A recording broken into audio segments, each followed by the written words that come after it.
Seguramente todos hemos escuchado la palabra epilepsia, pero ¿cuánto sabemos en realidad sobre ella? Bienvenidos a Código Púrpura, un podcast presentado por la Liga Chilena contra la Epilepsia en Radio Universo, con Francesco Gazzella. ¿Cómo están? Les damos la bienvenida. Hacemos nuevamente Código Púrpura, este espacio presentado por la Liga Chilena contra la Epilepsia. Queremos conversar de un tema muy desafiante y lo vamos a hacer con una persona que probablemente, en mi opinión, es de las que más sabe de este tema en Chile y también en el mundo. Yo sé que él me va a decir que eso es un poquito exagerado, pero es para que ustedes sepan que vamos a hablar con una personalidad tremendamente relevante en el mundo científico y también docente. Porque cuando hablamos del cerebro, completamente ligado al mundo de la epilepsia, hay que comprender también por qué es un fenómeno tan difícil de estudiarlo y cuáles son las ventajas o muchas veces las desventajas de ser más cultos o ignorantes en ese tema. Bueno, lo voy a presentar. Pedro Maldonado está con nosotros. Bienvenido, Pedro. Muchas gracias por estar aquí en Código Púrpura. Gracias, Francesco, y gracias a la invitación de la Liga Chilena contra la Epilepsia para conversar sobre el cerebro. Absolutamente. Bueno, tú eres autor de libros, por ejemplo, como ¿Por qué tenemos el cerebro en la cabeza? Yo hacía esta introducción de verdad con la intención de que quienes nos ven y nos escuchan de alguna manera también ubiquen lo que significa epilepsia en términos de nuestro cuerpo. Porque probablemente, y lo hemos conversado en otras entrevistas, alguna idea tenemos de lo que significa, de las consecuencias más corporales, de lo que hemos visto una o dos veces, de lo que nos dice la tele, el periodismo, alguna película, pero poco y nada realmente al interior de nosotros de lo que significa. ¿Podrías darnos esa introducción? Bienvenida. Sí, gracias. Bueno, lo primero que uno podría decir es que el cerebro funciona básicamente con electricidad. Y la gracia es que las células del cerebro son capaces de mandar pulsos eléctricos a otras neuronas y a los músculos, glándulas de nuestro cuerpo. Y el cerebro es una enorme red de miles de millones de neuronas que trabajan en conjunto. Y para trabajar bien, estas distintas neuronas trabajan en ritmos. Hay muchos ritmos en nuestro cerebro. Y esto un poco nos acerca a la epilepsia en el sentido de que son ritmos que no son normales, pero muchos ritmos son efectivamente normales. Y en el caso de la epilepsia, estos ritmos se salen de lo normal en términos de intensidad y de cuántas células están trabajando en una tarea particular. Perfecto. Tú te escuché en alguna entrevista a propósito de lo que has estudiado y escrito, que la dificultad que tenemos con el cerebro de estudiarlo, a diferencia de otros órganos, tiene que ver con su composición, su forma, quiero explicarlo muy en simple, lo que tiene, no tiene. Incluso lo describiste como una suerte de gelatina en una entrevista que te escuché o algo parecido. Eso ¿qué tiene que ver también con lo que me acabas de decir? A propósito justamente de ir entendiendo por qué se manifiesta la epilepsia en algunas personas. Claro, gran parte es una limitación de la neurociencia de poder entender el cerebro porque no somos capaces de mirar lo que están haciendo todas las neuronas en un momento particular. Podemos mirar algunas pocas en términos finos o podemos mirar el gran cerebro pero con una mirada muy global, muy gruesa. Entonces no tenemos las herramientas en neurociencia para entender a cabalidad el cerebro. Sin embargo, sí podemos registrar la actividad eléctrica de estas células y sí podemos observar que en el caso de la epilepsia hay ritmos que no son los adecuados para funcionar.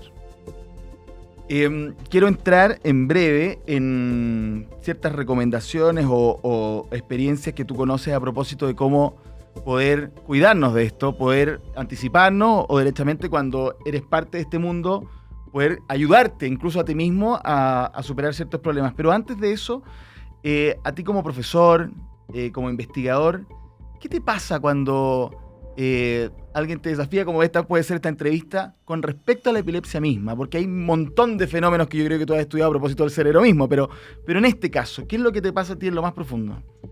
Yo creo que una de las cosas interesantes de la epilepsia es que no es algo muy extraño en el cerebro, porque estamos constantemente trabajando con ritmos cerebrales.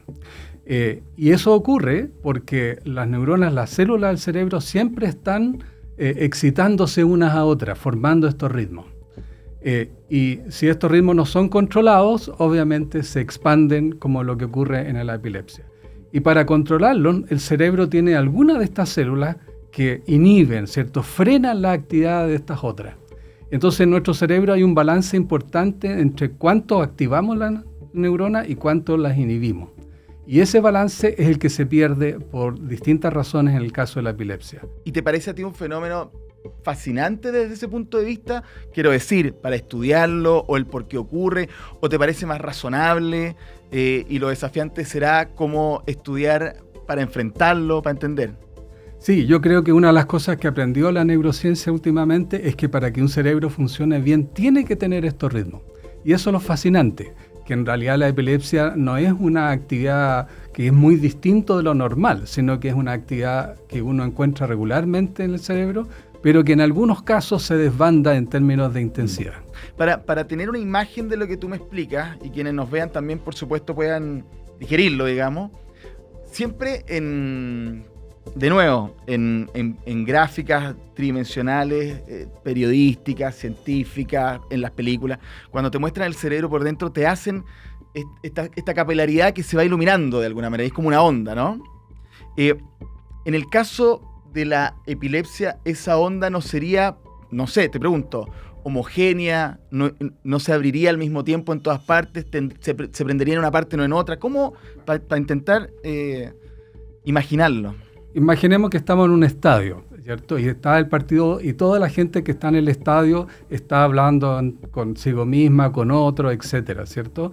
Y de repente algún grupo de personas empieza a cantar algo y la gente se empieza a sumar, y luego todo el estadio está cantando lo mismo. Eso es algo muy parecido a lo que pasa en la epilepsia, donde en realidad no debiera todo el estadio cantar juntos, sino que distintas partes del estadio debieran estar haciendo cosas separadas. Es como que se unieran las dos barras.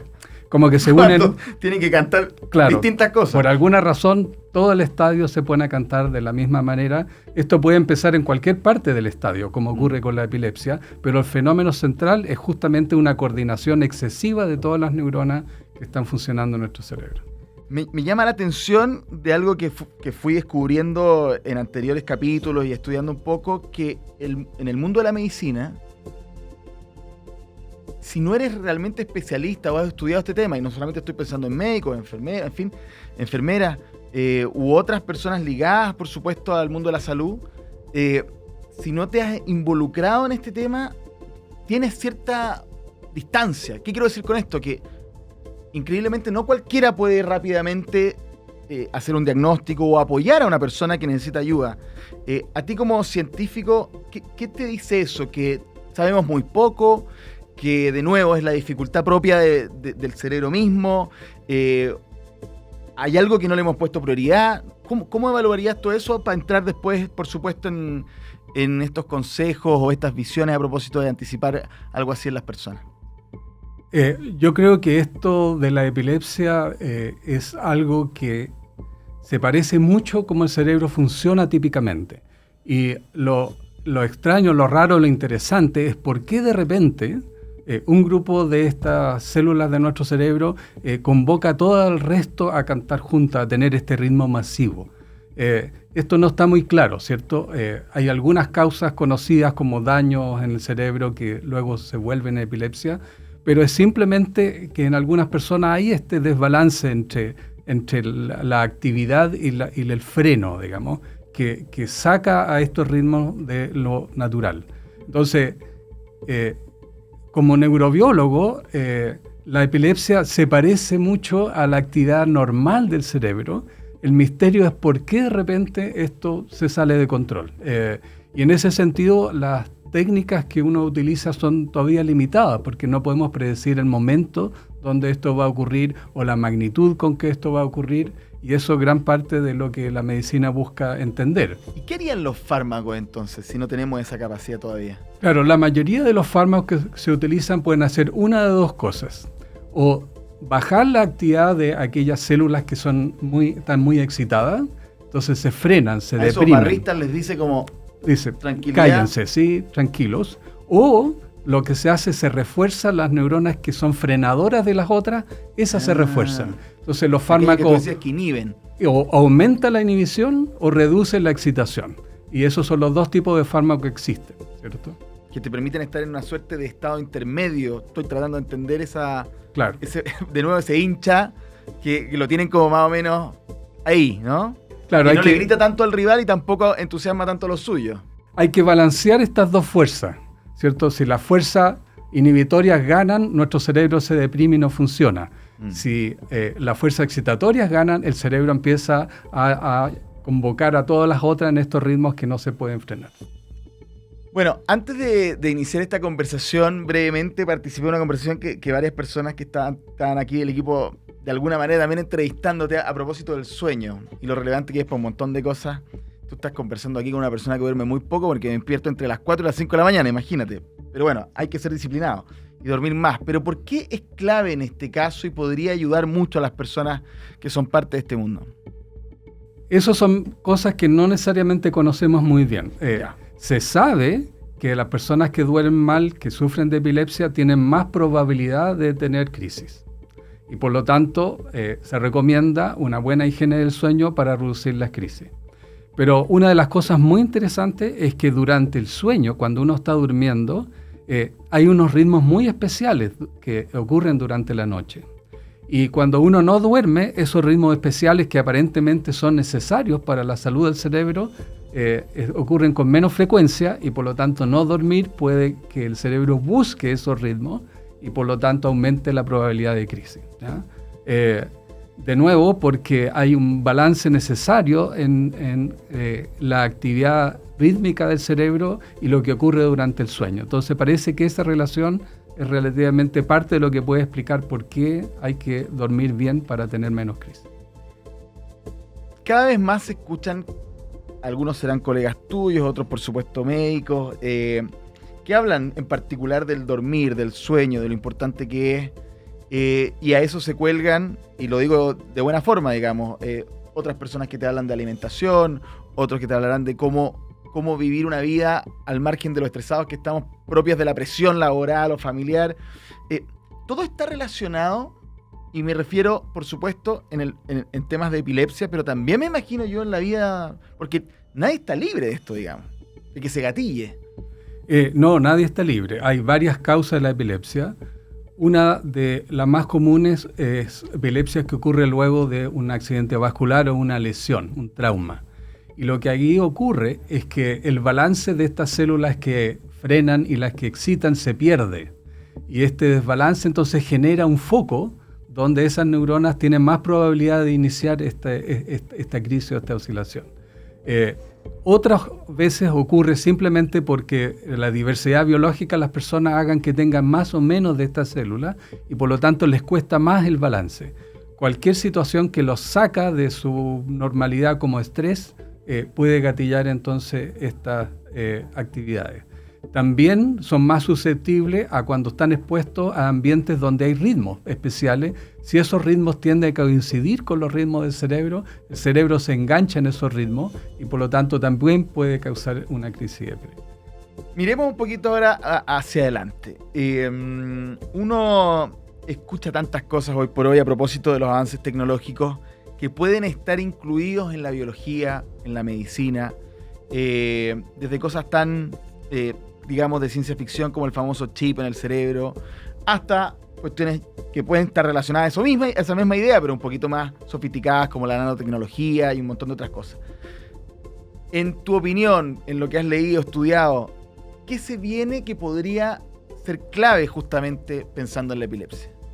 Sí, yo creo que la neurotecnología ha avanzado dando esperanza a maneras distintas de tratar la epilepsia, porque actualmente lo que se hace es utilizar fármacos, pero los fármacos tienen la gran desventaja de que llegan a todo el cerebro, no llegan solo donde uno los quiere, llegan a todo el cerebro y por lo tanto afectan no solo esa particular región, sino que afectan todo. Y por lo tanto los pacientes sufren efectos secundarios importantes. Alternativamente se puede tratar de dañar, que también es clásico, la parte del cerebro que está evocando estos focos de epilepsia, pero... Que sería como sacar a esos barritas del estadio. Claro, exactamente. Eso es lo que se hace. Se busca dónde ocurre primariamente estos focos y se produce una lesión, pero una lesión típicamente también implica pérdida de ciertas competencias cognitivas que nadie quiere. La neurotecnología de implantar electrodos ahora que se está usando para restaurar la movilidad de las personas, permite ahora quizás o permitiría controlar esas neuronas directamente con un software sin tener que dañar esa área. Y por lo tanto una vía de investigación importante es usar implantes cerebrales para poder controlar esta epilepsia cuando empieza a ocurrir. Se detecta y luego se frena eléctricamente, pero no con droga, y es muy focal. Pedro, conversábamos en otros capítulos también a propósito de ciertos mitos o ciertas cuestiones que se creen, incluso que quizás una persona con epilepsia pueda creer de sus capacidades cuando está en este mundo. Tú me hablabas hace un rato de cómo se manifiesta esto en el cerebro. Si es que yo soy una persona con epilepsia, ¿hay y en el cerebro están pasando cosas a raíz de eso? ¿Pasa algo con mi capacidad intelectual, cognitiva, mi capacidad de desarrollarme profesionalmente? Entiendo que por supuesto hay niveles, pero ¿hay algo allí que tengamos que poner atención? Bueno, como los focos de epilepsia pueden ocurrir en cualquier lugar, las alteraciones de la conducta van a diferir dependiendo de dónde es. Hay una propiedad del cerebro que se conoce como plasticidad neuronal, que es una gran ventaja de nuestro cerebro. Es decir, cuando hay daño o pérdida de parte de nuestro cerebro, las otras neuronas pueden contribuir a suplir los déficits en un cierto grado. Esto ocurre con más intensidad en niños que en adultos, pero incluso en adultos esto permite restaurar parte de las capacidades utilizando o repartiendo el trabajo entre las neuronas que quedan. Y eso entonces permite a personas que en el momento han perdido algo poder recuperar paulatinamente a través de entrenamiento ciertas capacidades. Volviendo a la analogía con el fútbol, claro, te pueden expulsar a alguien, pero tú puedes ganar el partido igual. Exactamente, o sea, muy buena analogía. Y otra cosa que me llama la atención a propósito de lo que ya hemos revisado en Código Púrpura tiene que ver también, y lo hablábamos con Gabriel León, la historia, lo que generó en ciertos momentos culturales de la humanidad, por ejemplo, ver la manifestación de la epilepsia en una persona y que esto generó creencias de todo tipo, pero en determinado minuto también hubo quienes dijeron, y por supuesto ya con el método científico en la mano, bueno, a ver, ¿qué está pasando aquí? ¿Cuál es la contribución, si lo podemos decir de esa manera, con mucho respeto, de la epilepsia justamente para la ciencia o para la investigación, en este caso, del cerebro? Sí. Bueno, a pesar de lo terrible de la condición de epilepsia, hay que decir que los pacientes han contribuido enormemente al conocimiento sobre el cerebro. Y esto particularmente porque muchas veces se requiere ingresar al cerebro y monitorear las células para ver dónde puede estar el foco. Y durante este proceso se abre la oportunidad para mirar varias habilidades cognitivas que de otra manera nunca uno podría obtener en seres humanos. Y en ese sentido, no solo con respecto a la epilepsia, sino que en muchas otras habilidades cognitivas hemos aprendido muchísimo del cerebro de estas personas porque han participado en estudios e investigación en neurociencia. Así que aprovecho aquí de agradecerle a los pacientes también que han contribuido en ese sentido. Perfecto. Pedro Maldonado, profesor titular del Departamento de Neurociencias de la Facultad de Medicina de la Universidad de Chile, muchas gracias por estar con nosotros. Gracias, Francesco. Y a ustedes también, gracias por vernos como siempre, escucharnos. Ya se vienen más capítulos de Código Púrpura. Que estén bien. Esto fue Código Púrpura. Un espacio de conversación, ciencia, historias, mitos y verdades sobre la realidad de la epilepsia en Chile. Presentado por Liga Chilena contra la Epilepsia en Radio Universo.